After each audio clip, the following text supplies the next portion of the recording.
할렐루야. 잘 지내셨습니까?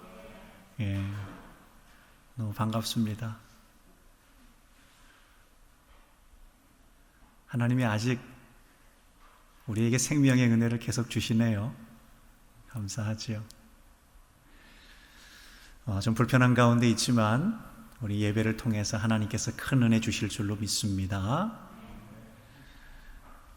EBS 프로그램에 놀이의 발견이라는 프로그램에서 한 가지 실험을 했습니다. 만 5세가 되는 아이들을 세 그룹으로 나누었지요. 그리고 놀이를 시켰습니다. 첫 번째 A그룹의 아이들에게는 자, 이제부터 쌓기 놀이를 하는 거야. 알겠지? 하고 놀이를 지정을 해 주었습니다. 두 번째 B그룹의 아이들에게는 자, 이제부터 쌓기 놀이를 하면 좋겠는데 너희들 생각은 어때? 하고 권유를 했습니다. 그리고 세 번째 C그룹의 아이들에게는 자, 이제부터 너희들이 원하는 놀이를 한번 해보렴 하고 아이들에게 자율권을 주었습니다. 그렇게 해서 15분 동안 놀도록 했지요. 그리고 15분이 지나 선생님은 두 번째 제안을 했습니다. 자, 이제 놀이를 바꿔볼 거예요. 이제까지 놀던 놀이가 재미있으면 그냥 노시고 만약에 다른 놀이로 바꾸고 싶다면 바꿔도 괜찮아요. 라고 이야기를 했더니 A그룹의 아이들은 장난감을 정리하기 시작합니다. 왜냐하면 놀이가 재밌긴 했지만 선생님이 시킨 것이어서 자신들이 원하는 놀이는 아니었다라는 것이지요.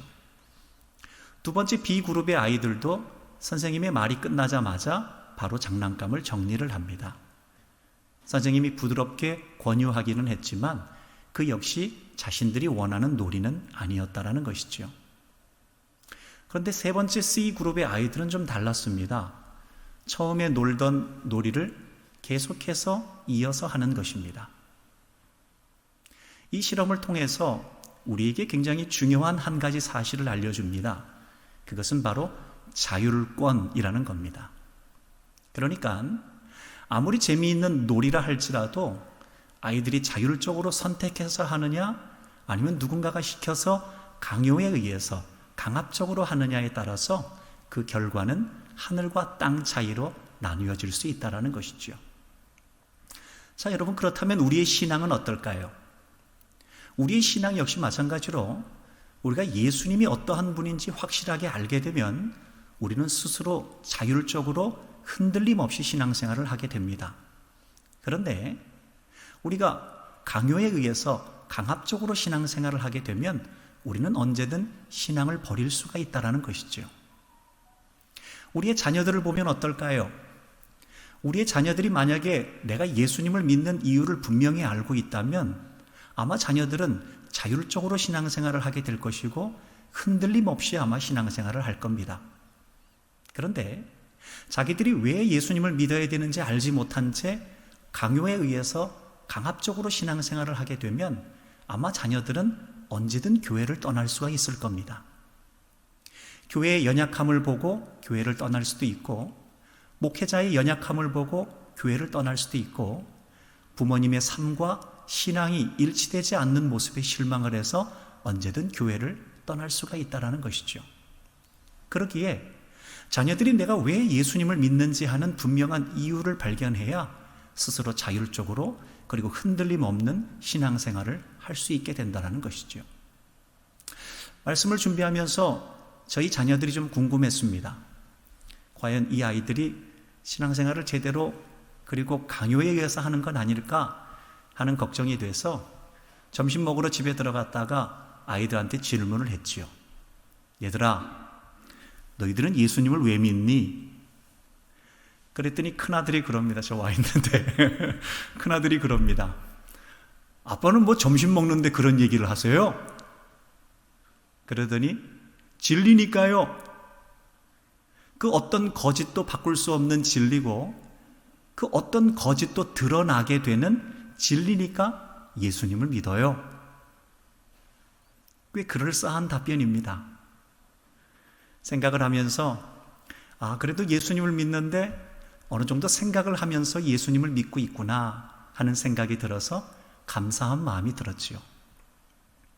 여러분, 만약에 우리의 자녀들을 자율권을 준다고 신앙생활 하는 데 있어서 그래 너희들 마음대로 신앙생활 해라, 하고 싶으면 하고 하기 싫으면 하지 말아라 라고 이야기를 한다면 그것은 성도, 부모님으로서 성도의 믿음의 부모님으로서의 직무유기가 될 수가 있습니다.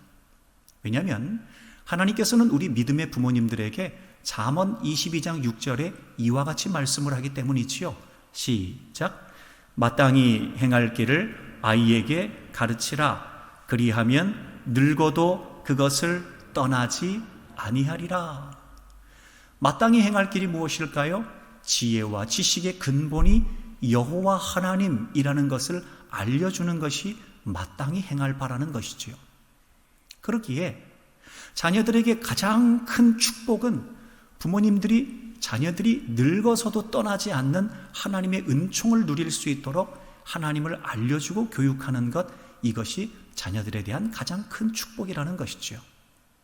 바라기는 저와 여러분, 그리고 여러분의 사랑하는 자녀들과 여러분의 가문이 예수님을 믿는 이유를 분명히 발견하여서 스스로 자율적으로 신앙생활을 하고 흔들림 없는 신앙생활을 할 수 있는 귀한 믿음의 사람들이요, 가문이요, 자녀들이 다 되실 수 있기를 우리 주님의 이름으로 간절히 축원합니다. 자, 그렇다면 오늘 본문은 어떨까요? 오늘 본문은 이 자율권을 가지고서 어떻게 행동을 하고 있느냐 하는 것을 다루고 있습니다. 여러분 아시는 것처럼 오늘은 종려주일입니다. 종려주일이라는 것은 예수님께서 공생의 3년 동안에 마지막 3년째에 예루살렘 성으로 유월절 절기를 지내기 위해서 들어오게 되지요. 그때 온 무리들이 종려나무 가지를 흔들면서 호산나 호산나 예수님을 환영했던 그 날을 기념하기 위해서 지키는 절기가 바로 종려주일입니다.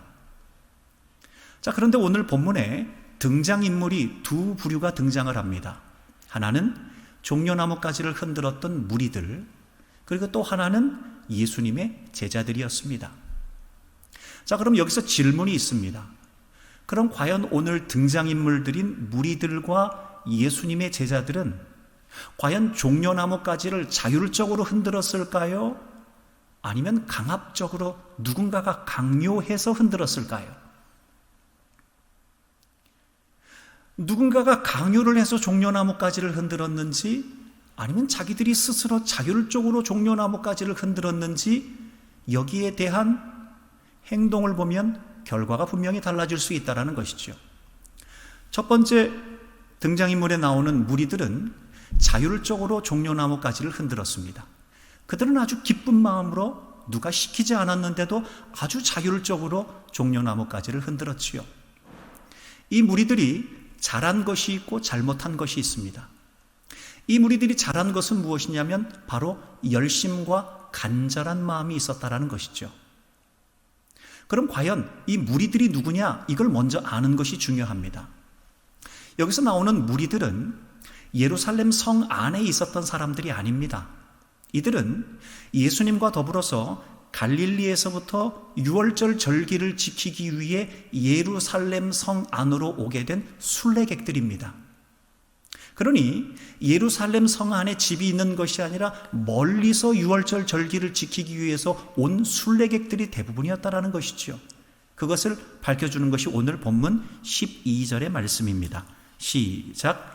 그 이튿날에는 명절에 온 큰 무리가 예수께서 예루살렘으로 오신다는 것을 듣고, 자, 오늘 본문에서도 분명히 이야기를 하고 있지요. 명절에 온 큰 무리가 라고 이야기를 합니다. 자, 그런데 갈릴리에서부터 예수님과 함께 더불어서 유월절 절기를 지키기 위해서 예루살렘 성으로 온 사람들은 예수님과 함께 하면서 여러 가지 많은 것들을 보게 됩니다. 예수님의 이적도 보게 되고요, 예수님의 치유도 보게 됩니다. 예수님께서 병든 사람을 고치는 장면을 보게 되고요, 그리고 예수님께서 오병이어의 기적을 베푸셨던 장면도 보았습니다. 그리고 예수님께서 죽은 나사로를 살려내는 장면을 본 사람도 있었습니다. 그런데 그들 중에는 어떤 사람은 나사로를 살리는 장면을 직접 눈으로 보지는 못했지만 귀로 들은 사람들이 있었지요. 그러니까 갈릴리에서 예루살렘으로 오면서 예수님의 이적과 치유, 그리고 죽은 나사로를 살려내는 장면, 그리고 소식을 들으면서 이들은 한 가지 확신을 갖게 되었습니다. 그 확신이 뭐냐면, 이분이 바로 우리가 기다리던 메시아다. 이렇게 선지자들을 통하여서 이적과 치유들을 분명히 보여주실 분이 메시아라고 이야기를 했으면, 이분 예수가 바로 우리가 기다리던 그 메시아가 맞다라는 확신을 하게 된 것이지요. 그 확신 끝에 그들이 어떤 행동을 하고 있습니까? 본문 13절의 말씀입니다. 시작. 종려나무 가지를 가지고 맞으러 나가 외치되 호산나 찬송하리로다. 주의 이름으로 오시는 이 곧 이스라엘의 왕이시여 하더라. 그러니까 갈릴리에서부터 예루살렘에 오기까지 예수님의 이적과 치유, 나사로를 살려내는 장면, 오병이어의 기적들을 보면서 이들은 이 예수님이 메시아고 이스라엘의 왕으로 오신 분이 분명하다라는 확신을 가지고 종려나무 가지를 흔들고 있다는 것이죠. 그런데 여러분, 여기서 좀 이상한 게 있습니다. 보통 예수님은 사람들이 칭송을 할 때 사람들 곁을 계시지 않고 떠나셨습니다. 오병이어의 현장에서도 예수님께서는 오병이어의 기적을 베풀고 사람들이 예수님을 임금으로 삼으려고 할 때 사람들을 피해 산으로 가셨지요. 기도하러 산으로 가셨습니다. 그런데 지금은 사람들이 종려나무 가지를 흔들면서 왕으로 예수님을 떠받들고 있는데 예수님이 그 자리를 피하지 않습니다. 오히려 그 분위기를 즐기는 것 같습니다. 왜 그럴까요? 바로 이 말씀 때문입니다. 마태복음 21장 2절에서 4절까지 시작. 이르시되 마을로 가라. 그리하면 곧 메인 나귀와 나귀 새끼가 함께 있는 것을 보리니 풀어 내게로 끌고 오라. 만일 누가 무슨 말을 하거든 주가 쓰시겠다 하라. 그리하면 즉시 보내리라 하시니 이는 선지자를 통하여 하신 말씀을 이루려 하심이라 일렀으되. 즉 예수님께서는 이전에는 때가 되지 않아서 사람들이 임금을 삼으려고 할 때는 사람들을 피해 갔지만 이제 때가 되어서 자신이 스가랴 선지자를 통해서 약속된 메시아라는 것을 스스로 알려주시기 위해서 커밍 아웃 하셨다라는 겁니다. 여기서 나귀라는 것은 왕의 귀환을 상징하는 동물입니다. 그러게 예수님께서는 나귀를 친히 타시고 마침내 스가랴 선지자를 통해서 예언된 메시아가 바로 나다라는 것을 온 사람들 위에 드러내시기 위해 예수님께서는 그 자리를 피하지 않으셨다라는 것이죠. 자, 이제 나귀를 타고 들어오며 종려나무 가지를 흔들고 있을 때 사람들이 불렀던 찬송이 있습니다. 유대인들은 오실 메시아를 기다리면서 늘 마음속에 회당에서 예배 드릴 때마다 불렀던 찬송이 있었습니다. 주 안에 있는 나에게, 우리가 이렇게 찬송을 하듯이 이들이 즐겨 부르는 찬송이 바로 시편 118편 25절의 말씀이었습니다. 한번 읽어보겠습니다. 시작.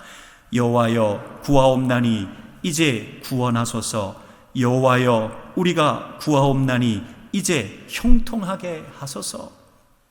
유대인들이 늘 회당에서 즐겨 불렀던 찬송이 메시아여 오셔서 우리를 구원하소서, 메시아여 이제 오셔서 우리를 형통하게 하소서 하는 것이 이들의 대표적인 찬송이었습니다.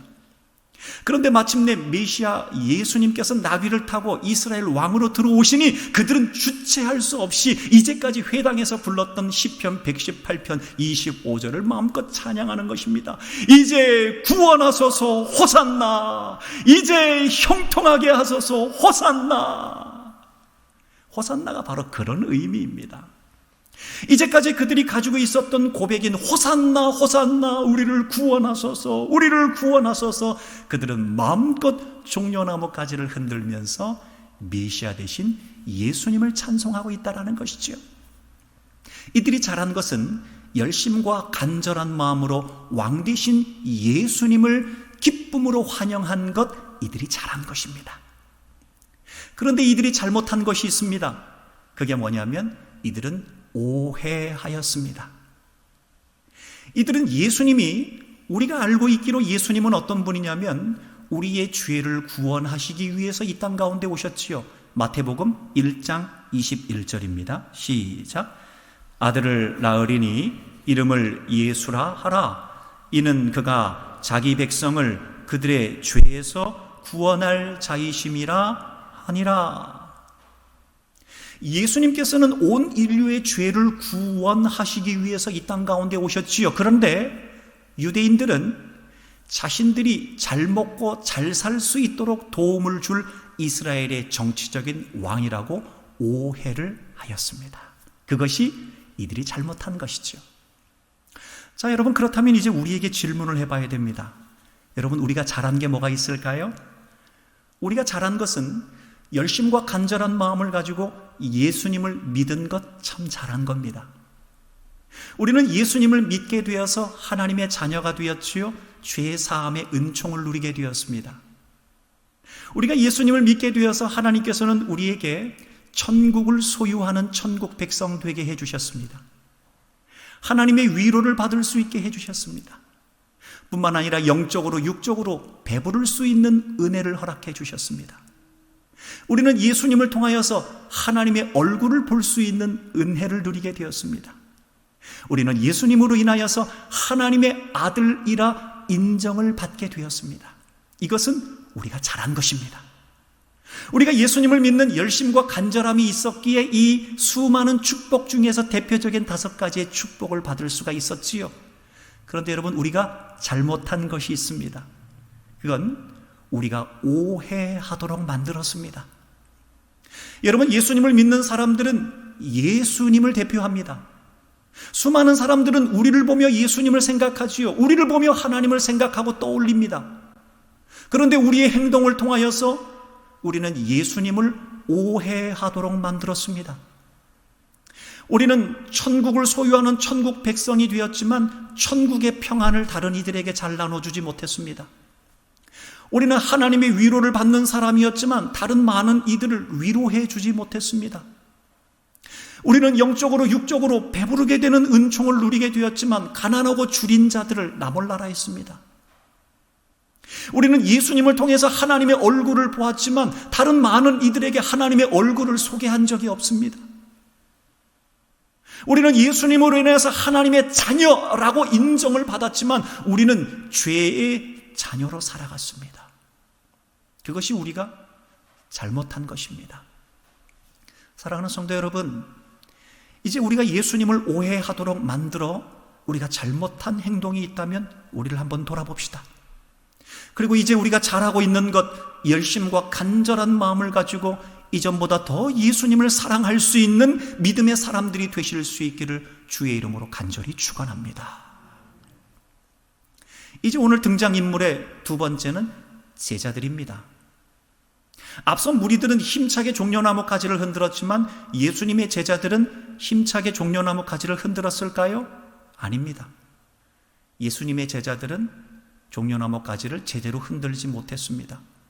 아니, 어쩌면 무리들이 종려나무 가지를 흔드니 그저 옆에서 쭈뼛쭈뼛 눈치를 보면서 어쩔 수 없이 종려나무 가지를 든 제자들도 있었을 것입니다.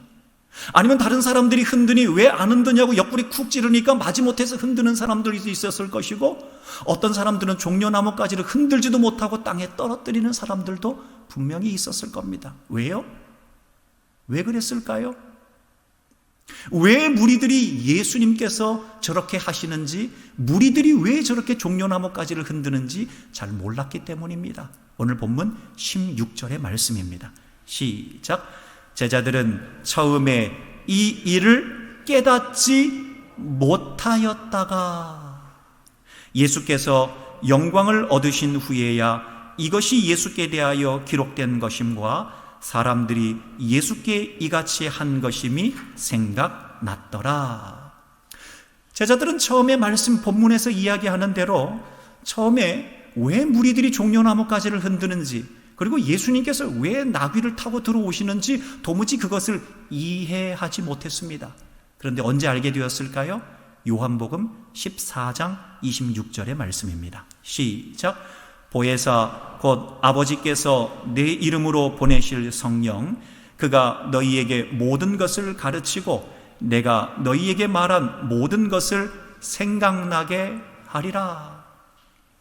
그들이 처음에는 도무지 이해하지 못하였지만 부활하신 예수님께서 말씀을 풀어서 설명해 주시고, 그리고 마침내 약속한 보혜사 성령이 그들 가운데 임재하게 되었을 때 그들은 알게 되었습니다. 아, 예수님께서 왜 나귀를 타셨는지, 그리고 그 무리들이 그토록 힘차게 종려나무가지를 흔든 이유가 무엇이었는지 그들은 그제서야 알게 되었다라는 것이지요.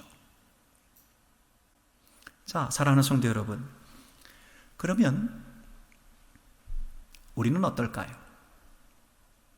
여러분, 성도가 무엇입니까? 성도는 하나님의 뜻에 순종하는 사람이 성도입니다.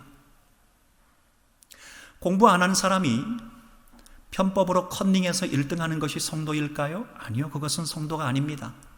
공부 안 했다면 그에 대한 대가를 지불하고 고난을 당하는 것이 성도입니다.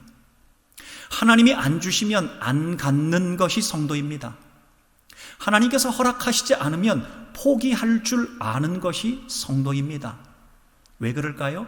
예수님께서 그렇게 하셨기 때문이지요. 우리 예수님께서는 고난을 피하지 않으셨습니다. 우리 예수님께서는 고난을 피하기 위해서 편법을 쓰지도 않았고 거짓말을 고하지도 않았고 아픈 척하지도 않았습니다. 우리 예수님은 고난을 그저 받아들이셨지요. 그럴 때 우리 하나님께서는 그 아들 예수 그리스도의 고난의 순종을 보고 부활의 영광을 누리게 해주셨습니다.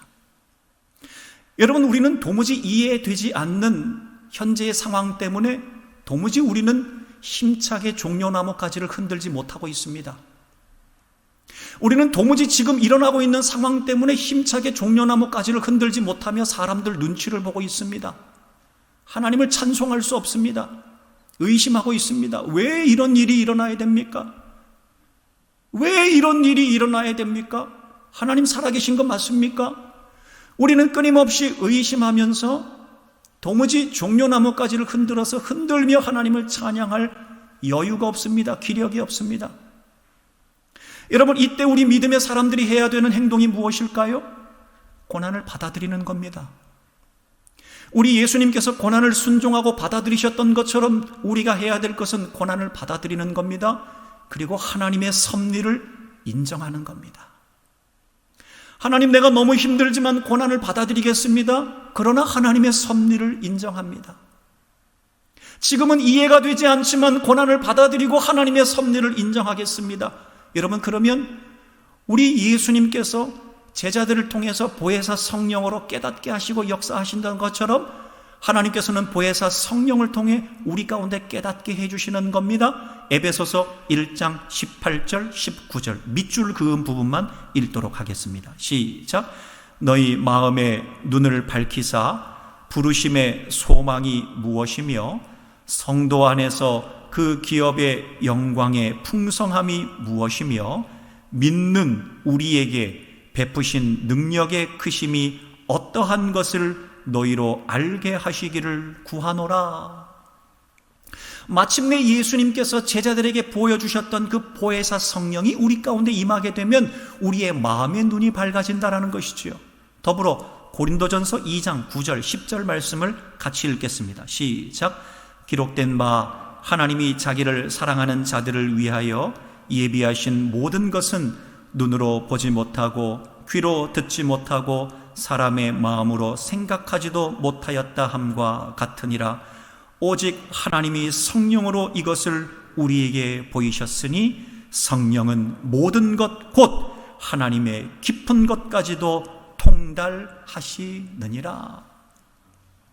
여러분, 마침내 보혜사 성령을 통해서 깨닫게 된 제자들이 가슴을 치지 않았을까요? 아, 예수님, 내가 그때에는 무리들이 종려나무가지를 흔들 때 나는 종려나무가지를 흔들지 못하고 그저 놓고 눈치만 보고 있었는데 하나님 이제 보혜사 성령을 통해서 그때 왜 사람들이 종려나무가지를 흔들었는지 이유를 알았습니다. 아마 그들의 붙들었었던 그 두 주먹에 힘이 불끈 들어가지 않았을까요? 그리고 후회하지 않았을까요? 그때 내가 종려나무까지 흔들걸, 그때 나도 다른 무리들처럼 힘차게 종려나무까지를 흔들걸, 하나님을 찬양하고 호산나 호산나 하나님을 찬양할걸, 내가 왜 그때 찬양하지 못했을까? 후회하지 않았을까요? 사랑하는 성도 여러분, 우리는 이해가 안 되면 도무지 이 종려나무까지를 흔들지 못합니다. 하나님을 찬양하지 못합니다. 그런데 하나님께서 우리에게 약속하신 보혜사 성령이 우리 가운데 충만하게 임하게 되면 우리의 마음의 눈을 밝혀주시고 비로소 깨닫지 못했던 것들, 하나님의 깊은 것들을 통달하시는 성령께서 여러분들 마음 가운데 충만하게 임재하시면 모든 것들이 깨닫게 되는 은혜를 누리게 될 줄로 믿습니다. 그러면 내가 지금 당장은 도무지 이해되지 않는 고난의 상황 가운데 종려나무가지를 흔들지 못하고 손을 늘어뜨리면서 찬양하지 못하지만 마침내 성령께서 내 마음 가운데 불붙듯 역사하셔서 깨닫게 해주시면 우리 두 손에 주먹에 불끈 힘이 들어가게 될 것이고 내가 마음껏 종려나무가지를 들고 힘차게 하나님을 찬송하게 될 줄로 믿습니다. 여러분, 그것이 바로 성도입니다. 그렇게 사랑하는 성도 여러분, 이제 여러분들 마음 가운데 의심과 아니면 힘든 고난의 상황으로 인하여 손을 놓고 종려나무가지를 흔들지 못하고 있다면 이제 기도하십시오. 주의 성령으로 하나님의 섭리를 인정하고 깨달아 알 수 있는 은혜를 주십시오. 그렇게 기도하실 때 주의 성령으로 여러분들 마음이 새롭게 밝아져서 두 주먹 불끈 쥐고 힘들고 어려운 삶의 고난을 받아들이고 하나님의 섭리를 인정하며 더 힘차게 종려나무가지를 흔들고 하나님을 찬송하는 저와 여러분 우리 모두가 다 되실 수 있기를 우리 주님의 이름으로 간절히 축원합니다. 기도하겠습니다. 우리 말씀을 생각하며 한번 기도합시다. 주님, 이해되지 않는 상황에서 제자들이 종려나무가지를 흔들지 못했던 것처럼 우리도 이해되지 않는 상황 때문에 종려나무가지를 흔들지 못하고 있습니다. 두 손을 늘어뜨리고 있습니다. 아버지 하나님, 원하옵기는 이제 보혜사 성령으로 제자들에게 깨닫게 해주셨던 것처럼 우리 사랑하는 주의 백성들, 2부 예배를 드리는 사랑하는 주의 백성들에게 보혜사 성령으로 임재하여 주시옵소서. 그래서 고난을 받아들이고 하나님의 섭리를 인정하며 보혜사 성령으로 깨닫게 되는 은총을 누려 이제 두 손에 두 주먹에 힘이 불끈 들어가 다시 한번 힘차게 종려나무가지를 흔들며 왕 되신 예수 그리스도를 우리의 삶의 왕으로 다시 한번 모실 수 있는 귀한 은혜를 누릴 수 있도록 역사하여 주시옵소서 하는 마음으로 우리 주님 앞에 간절한 마음으로 기도하는 시간을 갖겠습니다. 기도하겠습니다. 아버지 하나님, 간절히 원합니다. 주님을 사랑하는 주의 백성들이 이제 고난 가운데 힘들고 어려운 삶의 순간 가운데 우리의 손과 아버지 하나님 우리의 마음을 늘어뜨리며 하나님을 찬송하지 못하였습니다. 주여, 이제 다시 한번 우리의 놓았던 종려나무가지를 붙들고 주님 앞에 찬양하기를 원합니다. 오 성령 하나님, 임재하여 주시옵소서.